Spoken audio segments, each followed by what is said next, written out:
Hello friends, welcome back to my channel. मैं नीतू सिंघल आपका स्वागत करती हूं अपने YouTube channel Divya biology classes में।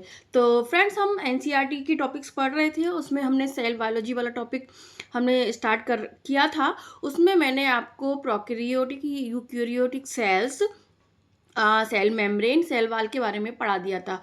और आज हम इसके में आगे पढ़ने वाले हैं गर्ल सिस्टम, जिसमें GERL से हम इसको व्यक्त करते हैं।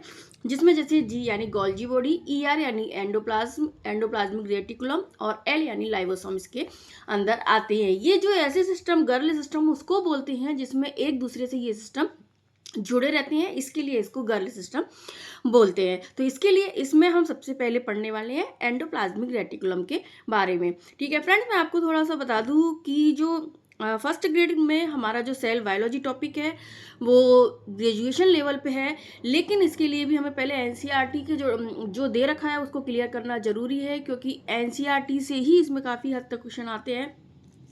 तो आपको एनसीईआरटी प्लस साथ में आपको ग्रेजुएशन लेवल में भी आप एलन शीट से भी पढ़ेंगे तो वो काफ़ी होगा। तो आज के टॉपिक में हम पढ़ते हैं सबसे पहले एंडोप्लाज्मिक रेटिकुलम। एंडोप्लाज्मिक रेटिकुलम जो है, जो कि एक सेल ऑर्गेनल्स है, और इसको सर्व से पहले पॉटर ने खोजा था। किसने दिया था? पॉटर ने दिया था। यूकैरियोटिक जो सेल्स होती हैं उनके जो साइटोप्लाज्म है उसमें चपटे आपस में जुड़े थैली युक्त छोटी नलिकावत जालिका तंत्र बिखरा हुआ स्थित होता है। यानी छोटी छोटी नलिकाएं हैं जो जालिका के रूप में पाई जाती है, उनको एंडोप्लाज्मिक रेटिकुलम कहते हैं। एंडोप्लाज्मिक रेटिकुलम एक तरह से जो साइटोप्लाज्म है या फिर जो सेल है उसका स्केलेटन का कार्य करती है। ये 2 टाइप्स की होती हैं, खुरदरी ER और चिकनी ER। SER जिसको बोलते हैं। खुरदरी इनको क्यों बोलते हैं? क्योंकि इन पे जो राइबोसोम है वो एंडोप्लाज्मिक रेटिकुलम की अगर बाहरी सतह पर चिपके होते हैं तो उनको हम खुरदरी एंडोप्लाज्मिक रेटिकुलम बोलते हैं। ये केंद्रक के बाहर झिल्ली तक फैली होती है, मतलब साइटोप्लाज्म के सेल मेम्ब्रेन से केंद्रक की बाहर झिल्ली तक ये पूरे साइटोप्लाज्म में फैली हुई रहती है। कौन सी? RER। इनका कार्य क्या है? ये मुख्य रूप से प्रोटीन सिंथेसिस एवं श्रवण में सक्रिय भाग लेती है। यानी मुख्य कार्य इनका प्रोटीन सिंथेसिस का होता है, साथ में थोड़ा सा हार्मोन सिक्रेशन का कार्य भी करती हैं। न्यूक्लियर मेम्ब्रेन सिंथेसिस है वो भी RER के द्वारा होता है। आप इसको इंपॉर्टेंट याद रखें, क्योंकि न्यूक्लियर मेम्ब्रेन का जो सिंथेसिस होता है वो कौन करता है? खुरदरी वाली जो RER होती है वो करती है। दूसरी टाइप की होती है चिकनी ER, जिसको बोलते हैं smooth endoplasmic reticulum. Smooth endoplasmic reticulum होती है वो राइबोसोम इसकी सतह पर एब्सेंट होते हैं, इसके लिए जो एंडोप्लाज्मिक रेटिकुलम है वो चिकनी होती है। ये मुख्य रूप से लिपिड सिंथेसिस का मुख्य स्थल होती है। RER करती है प्रोटीन सिंथेसिस, SER करती है लिपिड सिंथेसिस का मुख्य स्थल होती है। साथ में इसका एक और कार्य होता है टॉक्सिन पदार्थ का डिटॉक्सिफिकेशन। जो हमारे शरीर में टॉक्सिक पदार्थ आ जाते हैं उनको डिटॉक्सीफाई करने का कार्य भी चिकनी ER का होता है, ये इसका फंक्शन है। साथ में स्टीरॉयडल हार्मोन्स होते हैं जो हमारे प्रेजेंट होते हैं, उन हार्मोन को सीक्रेट करने का कार्य भी चिकनी ER के द्वारा करा जाता है। तो एनसीईआरटी में जो एंडोप्लाज्मिक रेटिकुलम के बारे में दे रखा है, मैं उसी हिसाब से मैंने नोट्स बना रखे हैं और वही मैं आपको पढ़ा रही हूँ। ठीक है। एंडोप्लाज्मिक रेटिकुलम के बाद गर्ल सिस्टम में दूसरा आता है गोल्जी बॉडी, जो डायरेक्टली या इनडायरेक्टली ER से जुड़ा रहता है। तो हम आगे बढ़ते हैं हम गोल्जी बॉडी के बारे में। गोल्जी उपकरण जो होते हैं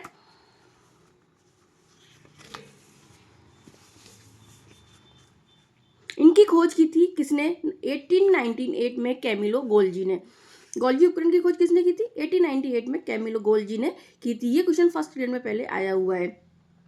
ये मुख्य उन्होंने देखा था कि जो तंत्रिका कोशिका होती है, हमारा जो नर्वस सेल होती है, उसमें केंद्र के पास घनी रंजित चालिकावत संरचना पाई जाती है, जिनको उन्होंने नाम दिया था गोल्जी एपरेटस या गोल्जी उपकरण। यानी जो न्यूक्लियस होती है नर्वस सेल्स में, उन्होंने देखा था सबसे पहले। तो ये क्वेश्चन भी हमारा बन सकता है कि कैमिलो गोल्जी ने गोल्जी एपरेटस को कहाँ देखा था? नर्वस सेल में देखा था। यहाँ पर ये जो घनी रंजित जालिकावत स्ट्रक्चर के रूप में इनको देखा था। इसमें गोल्जी कुंड होते हैं और एक जालिका काय स्ट्रक्चर होती है। गोल्जी कुंड जो होते हैं वो केंद्रक के पास संकेंद्रित व्यवस्थित होते हैं, यानी केंद्रक के पास बहुत सारे केंद्रक की संरचना पाई जाती है। दूसरी इसमें एक जालिका का स्ट्रक्चर होती है जो कि समांतर ढेर के रूप में उपस्थित होती है, यानी एक के ऊपर एक एक नलिका के रूप में व्यवस्थित होते हैं। गोल्जी कुंड जो होते हैं उनकी कुंडों की संख्या अलग अलग होती है। साथ में इसकी जो समांतर ढेर के रूप में जो नलिकाएं होती हैं वो चपटी डिस्क आकार की थैली या कुंड से मिलकर बनी होती हैं और इनको हम क्या कहते हैं, लैमेली या सिस्टर्नी होती है। यानी जो लैमेली या सिस्टर्नी है वो एक के ऊपर एक इस तरह से व्यवस्थित होती है और एक जालिका संरचना का निर्माण करती हैं जिसे जो समांतर ढेर के रूप में होती है। इनका जो गोल्जी कुंड होता है इसमें दो सरफेस पाई जाती है। कौन कौन सी सरफेस होती है? इसमें दो सरफेस होती है, एक होती है फॉर्मेशन सरफेस और दूसरी होती है मैचुरेशन सरफेस।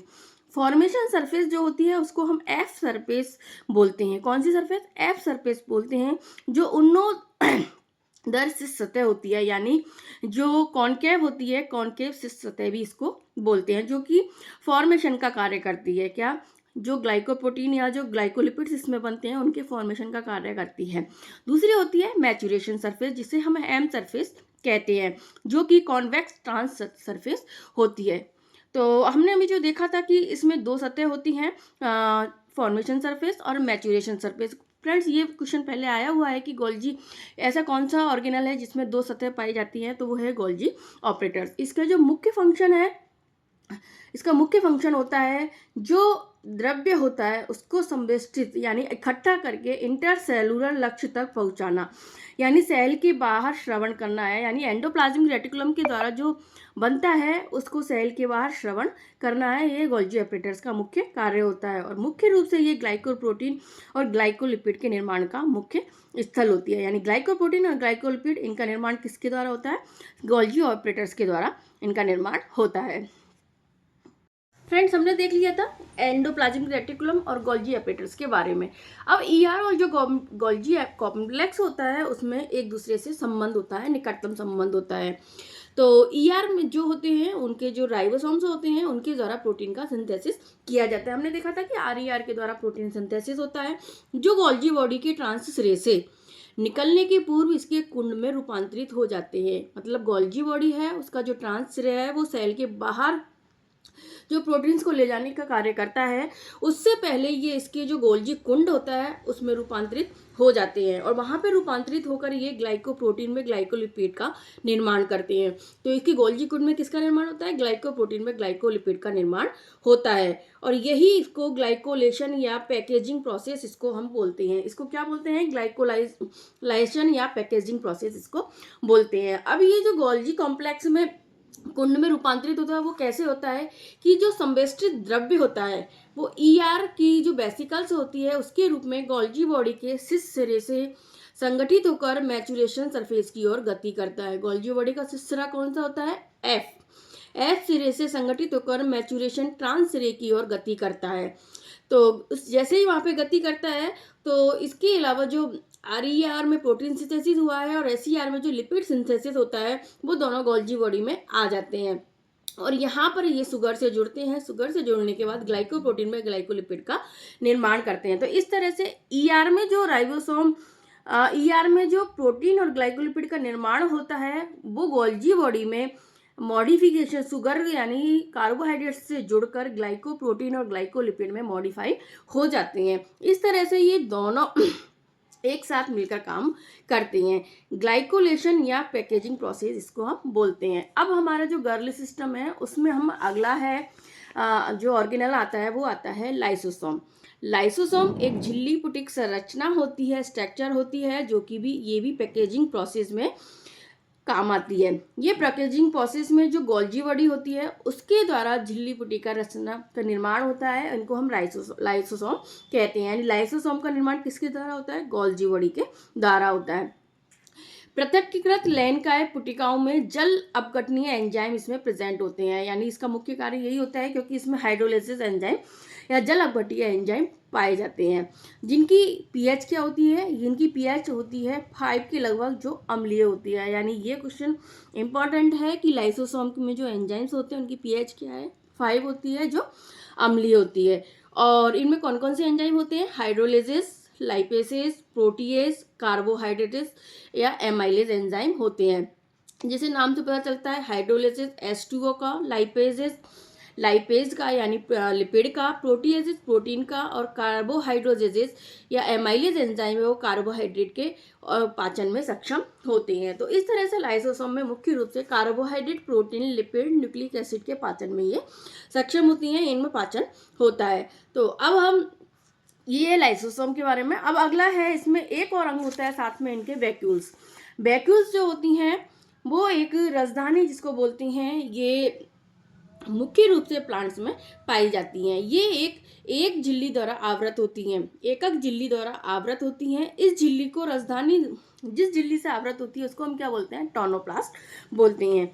ये प्लांट सेल का लगभग 90% भाग बनाते हैं, यानी प्लांट सेल में लगभग जो सेल का 90% भाग है वो किससे बना होता है? वैक्यूल से ही बना होता है। और इसके ऊपर जो झिल्ली होती है इसे हम टोनोप्लास्ट कहते हैं। साइटोप्लाज्म में झिल्ली द्वारा घिरी जगह होती है। पानी, रस, उत्सर्जित पदार्थ, अन्य उत्पाद जो सेल्स के लिए उपयोगी नहीं होते हैं वो इसके अंदर चले जाते हैं। तो वैक्यूल्स का मुख्य रूप से क्या कार्य होता है? इन उत्सर्जित पदार्थ या अन्य उत्पादों को अपने अंदर समा लेना। प्लांट सेल्स में मुख्य रूप से सांद्रता प्रवणता के ये विपरीत कार्य करती हैं। बहुत से आयन में दूसरे पदार्थ टोनोप्लास्ट से राजधानी में अभिगमित हो जाते हैं और राजधानी में आयंस की सांद्रता साइटोप्लाज्म से अधिक हो जाती है, और इस तरह से ये राजधानी के द्वारा आयंस है वो बाहर निकाल दिए जाते हैं। इसके अलावा कुछ और आद्य जीवों में भी राजधानियां होती हैं, जिनमें जैसे आद्य जीव में होती हैं फूड वैक्यूल्स, उनको बोलते हैं, वो खाद्य पदार्थों को निगलने के लिए होती हैं। और जो अमीबा होती है उसमें संकुचनशील या कॉन्ट्रैक्टाइल वैक्यूल्स होती हैं, जो कि उत्सर्जन में इंपॉर्टेंट होती हैं। तो फ्रेंड्स, आज हमने देख लिया गर्ल सिस्टम के बारे में, जिसमें मुख्य रूप से endoplasmic reticulum, Golgi apparatus, lysosome और वैक्यूल्स के बारे में हमने पढ़ा था, जो एक दूसरे से जो अंग आपस में, सेल ऑर्गेनल्स आपस में जुड़े हुए रहते हैं। अब इसके बाद अगली क्लास में हम इसके जो मुख्य अंग हैं, जैसे माइटोकॉन्ड्रिया, क्लोरोप्लास्ट, प्लास्टिड्स, माइक्रोट्यूब्यूल्स, इनके बारे में हम डिटेल से पढ़ेंगे। तो फ्रेंड्स, अगर आपको मेरी वीडियो अच्छी लगी हो तो प्लीज़ इस वीडियो को लाइक करिए, मेरे चैनल को सब्सक्राइब कर लीजिए और इसको अधिक से अधिक शेयर कर दीजिए। तो इस तरह से कि ये जो मैं पढ़ा रही हूँ उससे आपका एक अच्छे से एनसीईआरटी के नोट्स भी तैयार हो जाएंगे और साथ में आपका रिवीजन भी हो जाएगा। हालांकि एक लंबे समय से मैंने आपको बताया था, मोबाइल ख़राब होने की वजह से मैं वीडियो अपलोड नहीं कर पाई थी, लेकिन अब आपको ये कंटिन्यू मिलेंगे। तो प्लीज़, आपको अगर वीडियो पसंद आई हो तो प्लीज़ इस वीडियो को शेयर कीजिए। Thank you.